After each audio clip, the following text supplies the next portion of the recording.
कौन सा मजहब और कौन सा ऐसी कौम है जिसको विपरीत परिस्थितियों में हिंदू दर्शन ने अपने यहां शरण न दी हो, उसको फलने फूलने का अवसर न दिया हो? कौन सा ऐसा है दुनिया के अंदर?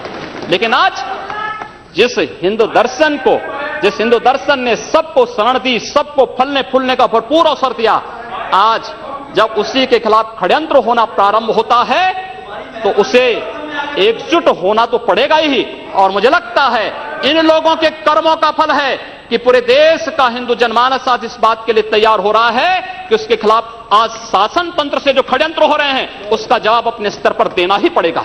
और आज वही स्थिति सामने आई है। महोदय, मैं पूछना चाहता हूं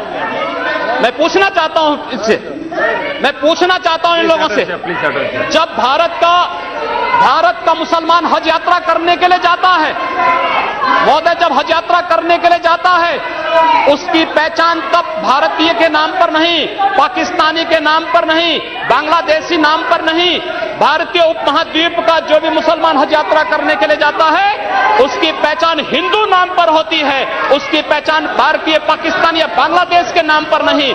लेकिन अगर उसी हिंदू पहचान को हम इनके ऊपर यहां पर लागू करने का प्रयास करते हैं, इनको बुरा लगता है। हिंदू सांप्रदायिकता नहीं, हिंदू राष्ट्रीयता का प्रतीक है और भारत की राष्ट्रीयता का प्रतीक हिंदुत्व को बदनाम करोगे तो उसकी कीमत चुकानी पड़ेगी इन लोगों को। और इसलिए महोदय, मैं आप सबके आपके माध्यम से एक बार कहना चाहता हूं, महोदय, एक बार गुरुदेव रविंद्रनाथ टैगोर ने कहा था, गुरुदेव रविंद्रनाथ टैगोर ने एक बात कही थी। उन्होंने कहा था अगर भारत को समझना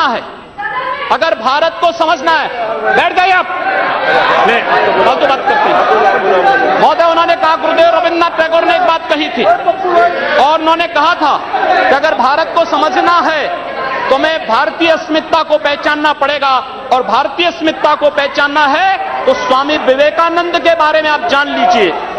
स्वामी विवेकानंद ने एक बात कही थी कि गर्व से कहो हम हिंदू हैं। स्वामी विवेकानंद ने एक बात कही थी कि गर्व से कहो हम हिंदू हैं। स्वामी विवेकानंद तो सांप्रदायिक नहीं थे, स्वामी विवेकानंद तो किसी पार्टी के नहीं थे।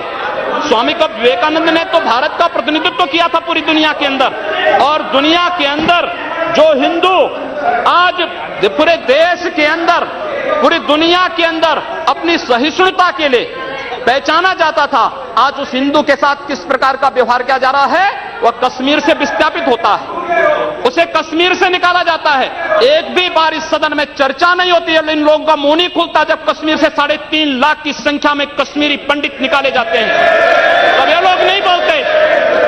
पिछले 2012 में असम के अंदर 3 महीनों तक बोडो जनजाति के लोगों को मारा जाता रहा।